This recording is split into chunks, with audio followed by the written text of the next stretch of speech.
श्री शिवाय नमस्तुभ्यम भक्तों। आज हम आपको एक बेहद अनमोल जानकारी देने जा रहे हैं। 15 फरवरी रविवार को पड़ने वाली महाशिवरात्रि के शुभ अवसर पर यदि आप एक विशेष उपाय कर लेते हैं तो आपके जीवन से गरीबी हमेशा के लिए समाप्त हो सकती है। आज हम आपको प्रकृति द्वारा प्रदान किए गए कुछ ऐसे चमत्कारी पौधों के बारे में बताएंगे जिनका मात्र स्पर्श करने से धन संबंधी परेशानियां दूर हो सकती हैं। यदि आप इन पौधों की जड़ को महाशिवरात्रि के दिन बताए गए नियमों के अनुसार अपने घर ले आते हैं और सही विधि से उसका उपयोग करते हैं तो आपको अपार धन लाभ प्राप्त हो सकता है और करोड़पति बनने से कोई ताकत आपको रोक नहीं सकती। मैं माता रानी की सौगंध खाकर कहता हूं कि यदि आपने इस जानकारी को पूरे विश्वास और श्रद्धा से अपनाया तो आपकी सभी इच्छाएं पूर्ण हो सकती हैं। लेकिन एक विनम्र अनुरोध है कि इस पूरी जानकारी को ध्यानपूर्वक अंत तक समझे, तभी आपको इसका संपूर्ण लाभ प्राप्त होगा। जब तक बताए गए उपायों को पूरी श्रद्धा से नहीं किया जाता तब तक उनका प्रभाव संपूर्ण रूप से नहीं मिलता। आपकी जानकारी के लिए बता दें कि इस वर्ष की महाशिवरात्रि जो 15 फरवरी को पड़ रही है, एक अत्यंत दुर्लभ और शक्तिशाली शिवरात्रि मानी जा रही है। इसका महत्व इसलिए भी बढ़ जाता है क्योंकि यह 144 वर्षों के बाद पड़ रही है। यह अवसर अत्यंत दुर्लभ है और यदि आप इस दिन कुछ विशेष जड़ी बूटियों का सही उपयोग करते हैं तो भगवान शिव की कृपा से धन समृद्धि और अपार सुख की प्राप्ति हो सकती है। आज हम जिस चमत्कारी जड़ी बूटी की बात कर रहे हैं उसे अमृत बूटी भी कहा जाता है। यह संजीवनी बूटी के समान प्रभावशाली मानी जाती है, इसलिए इसे हल्के में लेने की भूल न करें। हम आपको इस विशेष पौधे के चमत्कारी गुणों और आयुर्वेदिक उपयोग के बारे में विस्तार से बताएंगे। यदि यह पौधा आपके घर के आसपास मौजूद है तो इसे साधारण समय कर नजरअंदाज ना करें क्योंकि इसके गुण असाधारण हैं। दोस्तों, सबसे पहले तो आप इस पौधे को अच्छी तरह से देख लीजिए। इसमें फल लगे हुए हैं और इस फल को आप में से अधिकांश लोग भली भांति पहचानते भी होंगे। जी हां दोस्तों, यह पौधे हमारे भारत देश में कहीं भी बड़ी आसानी से मिल जाते हैं। इस फल के अंदर छोटे छोटे बीज होते हैं। आज के इस वीडियो में हम आपको इस फल के बहुत ही दुर्लभ और चमत्कारी उपायों के बारे में बताने जा रहे हैं जो आपके जीवन की तमाम सभी प्रकार की परेशानी, कष्ट और दिक्कतों को ये फल पूरी तरह से खत्म कर देगा और आपके जीवन में आपको एक चमत्कारी और सकारात्मक बदलाव देखने को मिलेगा। दोस्तों, सबसे पहले इस बात को समझ लीजिए, अगर आपके ऊपर शनि की पीड़ा है या फिर आपके ऊपर शनि की 7.5 चल रही है, राहु केतु जैसे दुष्ट ग्रहों का अशुभ प्रभाव आपके जीवन पर पड़ा हुआ है, आपका भाग्य आपका साथ नहीं दे रहा है या किसी भी प्रकार के दोष से आप बहुत ज्यादा परेशान हैं, तो इस पौधे की जड़ आपको इन सभी प्रकार के दोषों से मुक्ति दिला सकती है। दूसरी तरफ, अगर किसी ने कोई काला जादू करवाया है या कोई नकारात्मक शक्ति आपके पीछे पड़ी हुई है तो इन सभी प्रकार की परेशानी से भी मुक्ति पाने के लिए आप इस पौधे की जड़ का इस्तेमाल कर सकते हैं, जिसके बारे में आज के इस वीडियो में हम आपको विस्तार से बताने जा रहे हैं।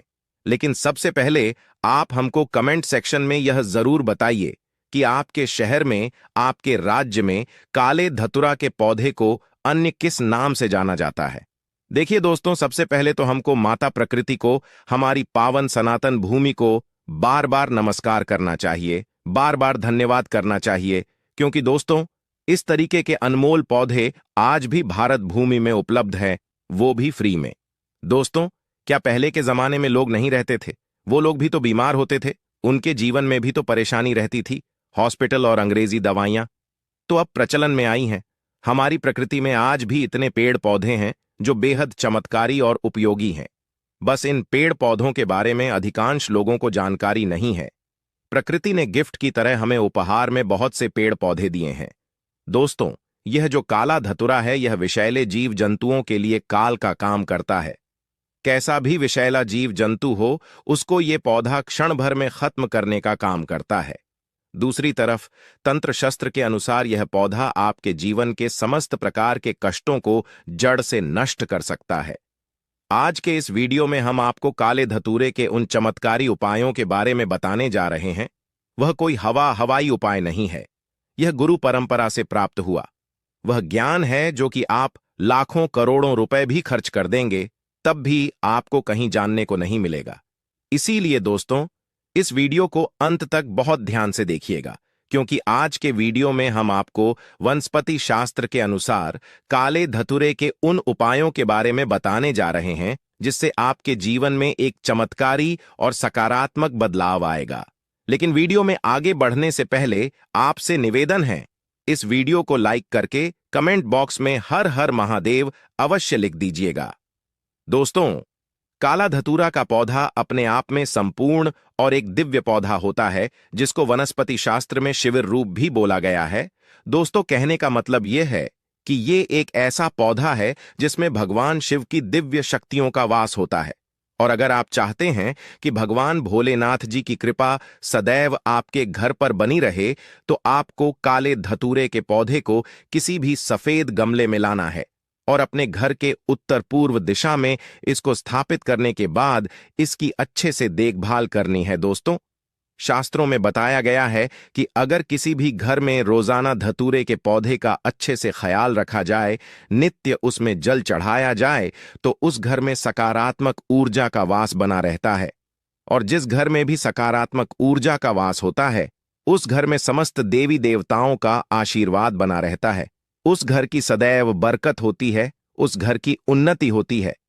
दोस्तों, अगर आपके ऊपर किसी प्रकार का कोई दोष है, शनि दोष है, मंगल दोष है, तो पहले तो इस बात को समझ लीजिए, किसी भी दोष को जड़ से खत्म नहीं किया जा सकता है, क्योंकि जो कुंडली में दोष होते हैं वो कुछ महीनों तक, कुछ सालों तक अपना प्रभाव रखते ही रखते हैं। अब शनि दोष हैं तो इसका जो प्रभाव होता है उसके बारे में आपको बताने की ही जरूरत नहीं है कि कितना बुरा होता है। अब हमारे हिंदू धर्म में बहुत से ऐसे उपाय टोन टोटके हैं जिससे इन सभी प्रकार के दोषों को कम किया जा सकता है, इनका प्रभाव, इनके प्रकोप को कम किया जा सकता है।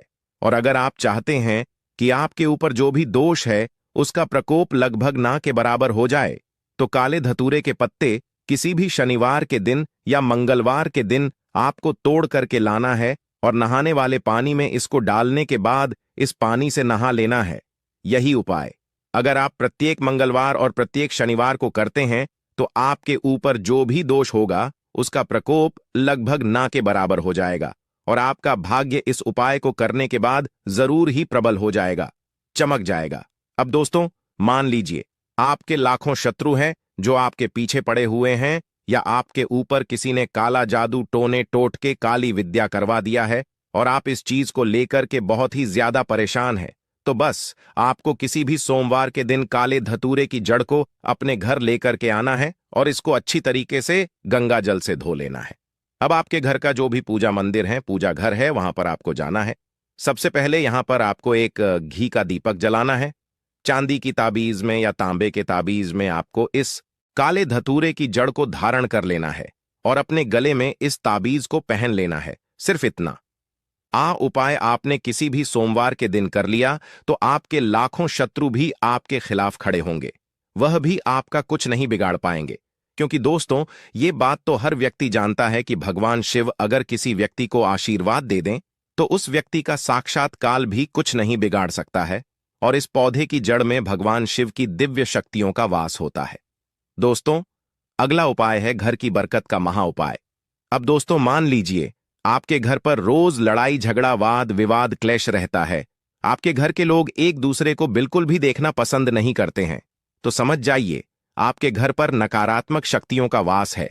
जिस घर में भी नकारा शक्तियों का वास होता है उस घर की कभी बरकत नहीं हो सकती है। तो आपको यह उपाय किसी भी सोमवार के दिन करना है, जो कि हम आपको बताने जा रहे हैं, और आपके घर की हर परेशानी अपने आप ही पूरी तरह से खत्म हो जाएगी। तो किसी भी सोमवार के दिन आपको काले धतूरे के फल को कहीं से भी प्राप्त करना है।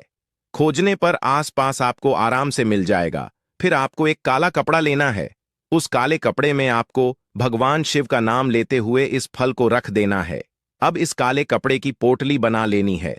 पोटली बनाते समय आपको काले धागे का इस्तेमाल करना है। अब इस पोटली को आपको अपने घर के मुख्य द्वार पर 21 दिन के लिए टांग देना है। 21 दिन बाद इसी काले कपड़े की पोटली को आपको ले जाना है और किसी भी बहती हुई नदी में विसर्जित कर देना है। देखिए, अगर आपने इतना कर दिया तो यह जो काले धतूरे का फल है, ये आपके घर की सारी बुरी नकारात्मक शक्तियों को सोख लेगा और अपने साथ लेकर बाहर ले जाएगा। इसके बाद आपके घर पर सकारात्मक ऊर्जा का वास हो जाएगा। दोस्तों, इस बात का ध्यान रखिएगा, मैं अधिकांश वीडियो में यह बात बोलता रहता हूं, जिस घर में भी सकारात्मक ऊर्जा का वास होता है, उसी घर में देवी देवताओं का वास होता है, आशीर्वाद बना रहता है, उस घर की बरकत होती है, उस घर की उन्नति होती है। तो ये निवेदन था। अभी तक आपने वीडियो को लाइक नहीं किया है तो वीडियो को लाइक अवश्य कर दीजिए। दोस्तों, अगला उपाय है धन प्राप्ति का महा उपाय। दोस्तों, अगर आप चाहते हैं कि आपके घर पर धन का आगमन होता रहे, आपके घर में धन की वर्षा हो, तो दोस्तों, बस किसी भी सोमवार के दिन काले धतूरे की जड़ को आपको लाना है और अपने घर के पूजा घर पर स्थापित कर लेना है। और प्रत्येक सोमवार को आपको भगवान शिव के बीज मंत्र का जाप करना है। इसी जड़ के सामने बीज मंत्र कहीं पर लिख लीजिए, श्री शिवाय नमस्तुभ्यम। हम फिर से रिपीट कर दे रहे हैं, श्री शिवाय नमस्तुभ्यम या एयूएम नमः शिवाय भी आप बोल सकते हैं। अब इस बीज मंत्र का आपको सिर्फ 108 बार जाप करना है, क्योंकि 108 की जो संख्या होती है वह भगवान भोलेनाथ को अत्यंत प्रिय होती है। अगर यह उपाय आप करते हैं और प्रत्येक सोमवार को बीज मंत्र का जाप करते रहते हैं, तो इतना मात्र से दोस्तों मानकर चलिए, आपके घर पर धन का आगमन बना रहेगा। आपके घर पर जो धन आएगा उसमें वृद्धि भी होगी। आपके घर पर सदैव भगवान शिव की कृपा बनी रहेगी। तो दोस्तों, ये कुछ ऐसे उपाय थे जो आपके जीवन में चमत्कारी और सकारात्मक बदलाव ला सकते हैं। इन उपायों को अवश्य करके देखिए। महाशिवरात्रि पर अगर आपने यह उपाय कर लिया तो मैं ईश्वर की सौगंध खाता हूं, आपके घर से गरीबी दूर भाग जाएगी। आप रातों रात मालामाल हो जाएंगे। मैं भगवान भोलेनाथ की सौगंध खाता हूं। इस वीडियो को अंत तक देखें। आपका भाग्य चमक जाए तो मुझे बताना, लेकिन वीडियो पूरा ही देखना। और वीडियो के अंत में आपको मैं एक ऐसे वृक्ष की डाली बताऊंगा, वह यदि आप हमारे द्वारा बताए गए तरीके से शिवरात्रि के दिन ले आते हो तो आपकी कायाकल्प बदल जाएगी। भक्तों, आपसे एक निवेदन है कि एक लाइक जरूर करें। अगर आप भगवान शिव जी से प्यार करते हैं, भोलेनाथ से प्यार करते हैं, माता पार्वती से प्यार करते हैं, तो एक लाइक जरूर करना। मित्रों, शिवरात्रि बार बार नहीं आती। सच्चे दिल से कमेंट बॉक्स में लिखें, हर हर महादेव, जय माता पार्वती। भक्तों, आप यकीन मानो, गुरु परंपरा से प्राप्त यह महा उपाय आपकी काया पलट कर रख देगा। आप दिन दुगनी रात चौगुनी तरक्की करेंगे। भक्तों, यह उपाय हम भी जरूर करते हैं।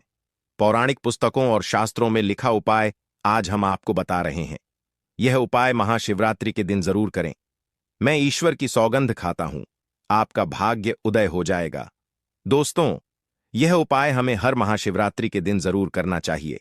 भक्तों, आपको नमक के डिब्बे में सही मुहूर्त पर महाशिवरात्रि को एक गुप्त चीज को छुपाना है, और इस बात की हम 100% गारंटी देते हैं कि जैसे ही आप तंत्र शास्त्र के अनुसार उस गुप्त चीज को नमक के डिब्बे में छुपा रखेंगे, तो मानकर चलिए, इस उपाय को करने के बाद न केवल आपको आपकी जन्म जन्मांतर की गरीबी, परेशानी, कष्ट, वास्तु दोष और सभी तरह की समस्या से तुरंत के तुरंत मुक्ति मिल जाएगी, बल्कि अगर आपने इस उपाय को 15 फरवरी 2026 महाशिवरात्रि के दिन सही मुहूर्त पर कर लिया, तो मानकर चलिए, आपके जीवन में धन की वर्षा होगी।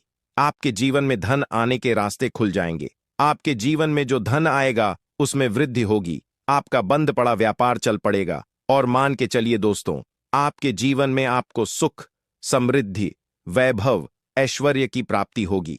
आपके घर की बरकत होगी। आपके घर की उन्नति होगी। यह एक ऐसा उपाय है जो न केवल आपके बल्कि आपके पूरे परिवार के जीवन में एक चमत्कारी और सकारात्मक बदलाव लाएगा। सबसे पहले भक्तों, हम जान लेते हैं महाशिवरात्रि के बारे में। दोस्तों, धर्मशास्त्रों के अनुसार प्रकृति का यह नियम है कि जो महाशिवरात्रि होती है वह गंगा जल की हर एक बूंद की तरह पवित्र मानी गई है, शुभकारी मानी गई है। हमारे हिंदू धर्म में शिवरात्रि का बहुत महत्व है और यह पर्व फाल्गुन मास के कृष्ण पक्ष की चतुर्दशी को मनाया जाता है। भगवान भोलेनाथ भोले भंडारी हैं। वे एक लोटा जल से भी प्रसन्न हो जाते हैं, मात्र एक बेलपत्र से भी अति प्रसन्न हो जाते हैं। लेकिन भगवान भोलेनाथ शीघ्र ही गुस्सा भी हो जाते हैं। जहां भगवान भोलेनाथ को कुछ चीजें प्रिय हैं, तो वहीं कुछ चीजें ऐसी भी हैं जिनका भगवान भोलेनाथ की पूजा में अगर इस्तेमाल ना किया जाए तो पूजन अधूरा रह जाता है।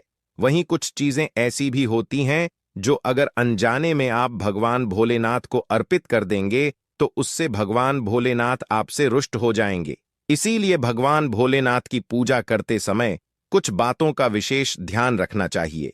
आज की इस वीडियो में हम आपको बताएंगे कि महाशिवरात्रि के पावन पर्व पर क्या करें, क्या ना करें, कौन सी ऐसी वस्तुएं हैं जो भगवान भोलेनाथ को अति प्रिय हैं और कौन सी ऐसी वस्तु है जो भगवान भोलेनाथ को बिल्कुल भी प्रिय नहीं है, और कौन सी वस्तु है जो भगवान भोलेनाथ को भूल से भी अर्पित नहीं करनी चाहिए। लेकिन उससे पहले आपसे एक विनती करते हैं कि अगर आपने अभी कमेंट बॉक्स में लिखना ना भूलें ओम नमः शिवाय। तो आइए सबसे पहले जानते हैं कि महाशिवरात्रि के पावन पर्व पर क्या करना चाहिए जिससे भगवान भोलेनाथ और मां पार्वती का आशीर्वाद प्राप्त हो। महाशिवरात्रि के दिन भगवान भोलेनाथ की पूजा सफेद या लाल रंग के वस्त्र धारण करके ही करें। सफेद और लाल रंग के वस्त्र धारण कर भगवान भोलेनाथ का पूजन करना बहुत ही शुभ माना जाता है। यदि संभव हो तो इस दिन पूजा में बिना सिलेले वस्त्र पहने। महाशिवरात्रि के पावन पर्व पर भगवान भोलेनाथ की शिवलिंग का पूजन अवश्य ही करें। शास्त्रों के अनुसार महाशिवरात्रि के दिन ही भगवान भोलेनाथ शिवलिंग के रूप में प्रकट हुए थे, इसलिए इस दिन शिवलिंग का पूजन करना सबसे ज्यादा श्रेष्ठ माना जाता है। शिवलिंग का पूजन करने से भगवान भोलेनाथ और मां पार्वती की असीम कृपा प्राप्त होती है। वैसे तो महाशिवरात्रि पर भगवान भोलेनाथ की पूजा रात्रि के चारों पहर में की जाती है, लेकिन भगवान भोलेनाथ का पूजन प्रदोष काल में भी अवश्य करना चाहिए। प्रदोष काल स्वयं भगवान भोलेनाथ का काल होता है। मान्यताओं के अनुसार प्रदोष काल के समय भगवान भोलेनाथ शिवलिंग में विराजमान रहते हैं, इसलिए महाशिवरात्रि के पावन पर्व पर भगवान शिव का पूजन अवश्य ही करें। इस बार पंचांग के अनुसार फाल्गुन माह के कृष्ण पक्ष की चतुर्दशी तिथि की शुरुआत 15 फरवरी 2026 को होगी। दोस्तों, इस साल महाशिवरात्रि 15 फरवरी 2026 को मनाई जाएगी। वैदिक पंचांग के अनुसार फाल्गुन माह के कृष्ण पक्ष की चतुर्दशी तिथि 15 फरवरी 2026 को सुबह 9:11 से शुरू होकर 16 फरवरी 2026 को सुबह 7:44 तक रहेगी। अब बात करते हैं कि आप लोग किस पहर में कितने समय पूजन कर सकते हैं। प्रथम पहर पूजन समय 15 फरवरी को शाम 6:11 से शुरू होगा और समापन रात 9:23 को होगा। दूसरा पहर पूजन समय 15 फरवरी को रात 9:23 से शुरू होगा और समापन 16 फरवरी को रात 12:35 पर होगा। तीसरे पहर पूजन समय 16 फरवरी को रात 12:35 से शुरू होगा और समापन सुबह 3:47 पर होगा। दोस्तों, महाशिवरात्रि का अर्थ होता क्या है? तो सबसे पहले तो यह जान लीजिए आप महा का अर्थ होता है महान। शिवरात्रि का मतलब होता है शिव की रात्रि, अर्थात भगवान शिव जी की महान रात्रि।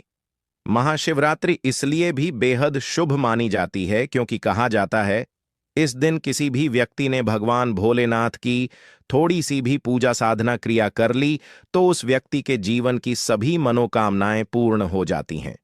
उस व्यक्ति के जीवन के हर कष्ट खत्म हो जाते हैं और उस व्यक्ति के जीवन में धन आना शुरू हो जाता है। इससे भगवान भोलेनाथ अति शीघ्र ही प्रसन्न हो जाएंगे और आपको मनचाहा वरदान देंगे। महाशिवरात्रि पर भगवान शिव के साथ माता पार्वती का पूजन भी अवश्य ही करें। ऐसा करने से आपको भगवान शिव के साथ माता पार्वती का भी आशीर्वाद प्राप्त होगा। दोस्तों, हमारे हिंदू परंपरा में शिवरात्रि का बहुत महत्व है और यह पर्व फाल्गुन मास के कृष्ण पक्ष की चतुर्दशी को मनाया जाता है। माना जाता है कि इसी दिन प्रकाश के रूप में शिव जी प्रकट हुए थे और शिव जी का विवाह माता पार्वती के साथ इसी दिन हुआ था। इस दिन अगर आप सिर्फ पूजा पाठ करते हैं तो यकीनन जीवन में सुखों की प्राप्ति होती है। दोस्तों, सभी लोग तमाम तरह के प्रयोग करते हैं, लेकिन अनजाने बस हम कुछ ऐसी गलतियां कर देते हैं कि पूजा में मिलने वाले पुण्य की जगह कहीं ना कहीं अभागी हो जाते हैं, या फिर तुम्हारी पूजा ही निष्फल हो जाती है। ऐसे में वह कौन सी चीजें हैं जिन्हें भूल कर भी नहीं करना चाहिए? शिव जी की पूजा में और कैसे बचें, आइए जानते हैं। लेकिन दोस्तों, उससे पहले आपसे एक रिक्वेस्ट करते हैं कि वीडियो को लाइक करें, दोस्तों को शेयर कर दीजिएगा और सच्चे दिल से कमेंट बॉक्स में हर हर महादेव लिख दीजिए। आपने अभी तक चैनल को सब्सक्राइब नहीं किया है तो चैनल को सब्सक्राइब करके इस बेल आइकन को जरूर दबाइए। दोस्तों, सबसे पहले हम आपको बता दें, जब भी आप शिवालय जाएं और जल अर्पित करें तो जहां पर से जल बाहर निकलता है उसको कभी मत लांघे। उसे हम जलहरी कहते हैं। उसे लांघना नहीं चाहिए। उसे लांघने से बहुत दोष लगता है, आपका स्वास्थ्य भी खराब हो सकता है। दूसरी बात, आपने देखा होगा कि कभी शिवलिंग की पूरी परिक्रमा नहीं की जाती, आधी परिक्रमा जरूर करें। और दोस्तों, तुलसी के पत्ते कभी भी शिव जी को अर्पित न करें। शिवलिंग पर तुलसी नहीं चढ़ाई जाती क्योंकि तुलसी को श्राप मिला हुआ है। तुलसी का पूर्व जन्म में नाम वृंदा था। वृंदा जालंधर नाम के राक्षस की पत्नी थी। भगवान विष्णु ने वृंदा को श्राप दिया था कि वह लकड़ी की बन जाए। इसके बाद शिव जी ने जालंधर राक्षस का वध कर दिया। वृंदा को यह बात पता चली तो उसने स्वयं को अग्नि के हवाले कर दिया। माना जाता है कि जहां वृंदा ने अग्नि में आत्मदाह किया था वहां से तुलसी का पौधा उगा। तब वृंदा ने भगवान शिव को श्राप दिया कि उनकी पूजा में कभी भी तुलसी की पत्तियां इस्तेमाल न की जाए। और भक्तों कभी जाने अनजाने में शिवलिंग पर कुछ लोग सिंदूर अर्पित कर देते हैं। ये सब स्त्री शोभा की वस्तुएं हैं और वह तो ठहरे बैरागी, तो उन्हें यह चीजें कभी अर्पित नहीं करनी चाहिए। हम जो पूजा करते हैं तो प्रभु की भक्ति में बहुत ज्यादा ही दूध देते हैं। ऐसे में और भी बहुत तरह की गलती हो सकती है। ऐसे में ध्यान रखें कि सफेद या लाल रंग के वस्त्र धारण करके पूजा कर सकते हैं। संभव हो तो इस दिन जब आप शिवलिंग पर जल अर्पित कर रहे हो तब जल के साथ दूध, दही, घी, शहद, शक्कर भी अर्पित कर सकते हैं। लेकिन शिवलिंग के ऊपर प्रसाद अर्पित नहीं करना चाहिए। आपको अगर प्रसाद अर्पित करना है तो नीचे किसी पात्र में रखकर अर्पित करें। दोस्तों, महाशिवरात्रि के दिन अगर आप रात के समय पूजा करते हैं, प्रदोष काल में करते हैं, तो आपको इसके फल ज्यादा मिलते हैं। हालांकि रात्रि जागरण का भी विधान है। भूलकर भी कुछ ऐसे फूल हैं जिन्हें शिवलिंग पर अर्पित नहीं करना चाहिए। यह दिन साक्षात मंगलकारी है।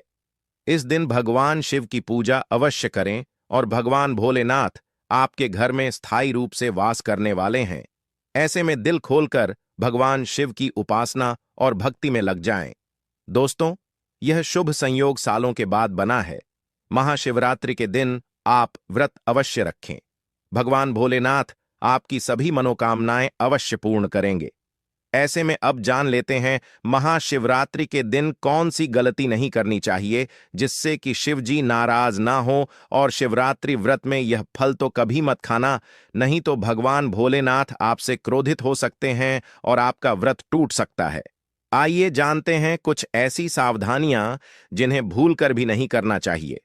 भक्तों, शास्त्रों में बताया गया है कि व्रतधारी को उधार मांगकर फल आदि नहीं खाना चाहिए। इससे पाप लगता है और व्रत अधूरा रह जाता है। महाशिवरात्रि का व्रत हो या कोई और व्रत में पड़ोसियों से मांगकर फल वगैरह खाना नहीं चाहिए।